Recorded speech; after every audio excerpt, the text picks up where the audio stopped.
Hello and welcome to another video. This is the second video in the series I started in my last video about grid journaling and where I made these journaling cards. My goal is to make a very grungy junk journal, and in this video I'll show how I made the cover for that journal.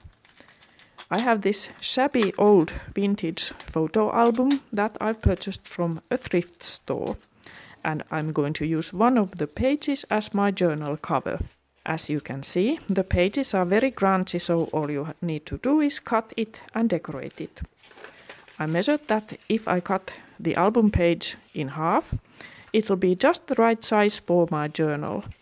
So I marked the center line with a pencil and cut it in half. These are the printable photos that I'm using to decorate the cover. From Catwoman Journals and from Ruby and Pearl. And I'm also going to use old magazines from 1920s and maybe some other paper. I leave a list of the printables I used in the description box if you're interested. So this is the photo I chose for the front cover. It looks very 1920s and it's the perfect size. I backed it with a piece of cereal box so it's very sturdy. I printed these antique portraits from Catwoman Journals on regular copy paper in small size. So they're quite thin, and if you don't back them with something, they look like old magazine cuts. But with a little backing, it's now looking very much like a real vintage photo. I'm going to make a collage, and this is the bottom layer. I'm also going to use a piece of fabric and a piece of handwriting.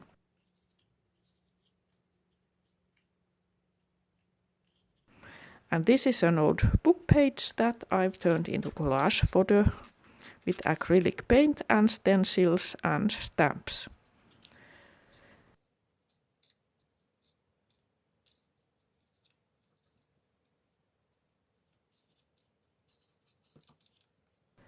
In hindsight, I wish I'd saved this image for something else, as now that I look at it, it's actually looking quite nice with torn edges. I could have used something else here, as it will be almost entirely covered soon.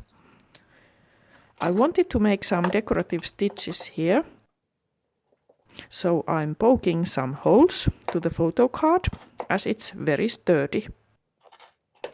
So it'll be easier to sew the stitches. I'm using this very bright red thread.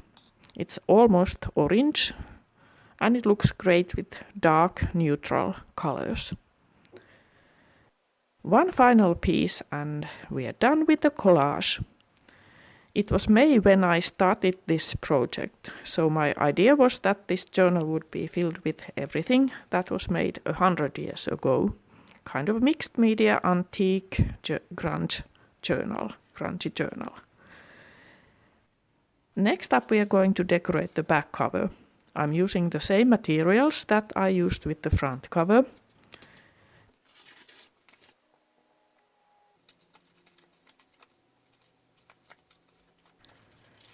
This black and white photo is from Ruby and Pearl and it's printed on heavyweight cream paper.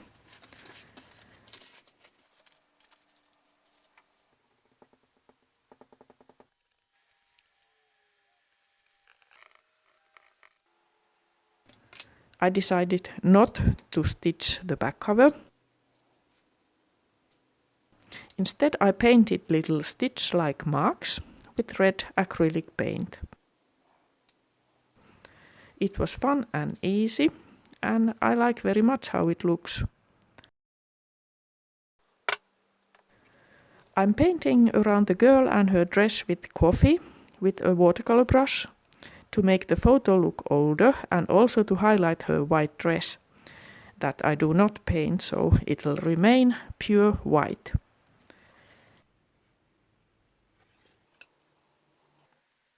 Finally, I'm adding little white circles with a gel pen. And this shiny black star, here's the right place for it. So this is the back cover. I'm using a piece of checkered cotton fabric to join the front and the back cover.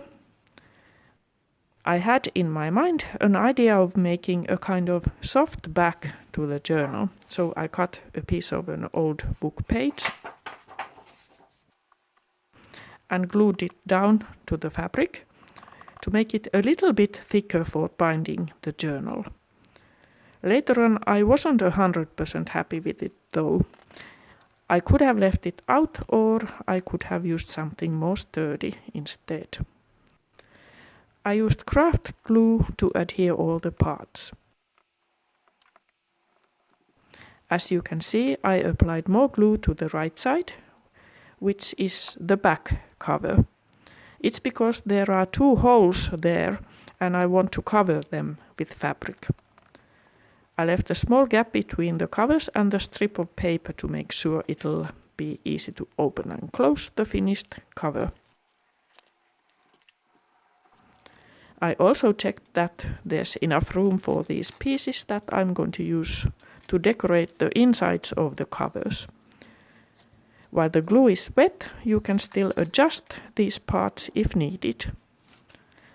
And now we're doing a little time jump. And I've already bound the journal. This video is about making a cover, so I didn't film how I bound it. But I have another video tutorial on how to bind a junk journal if you like to see how I bind my simple journals with one signature. I decorated a piece of striped cotton fabric with dark cotton lace and a decorative stitch with my sewing machine, and I'm using it to finish up the cover. Again, I'm applying more glue to the back cover to hide the 2 holes in the side of the Grunge album pages. I'm leaving the fabric a little bit loose.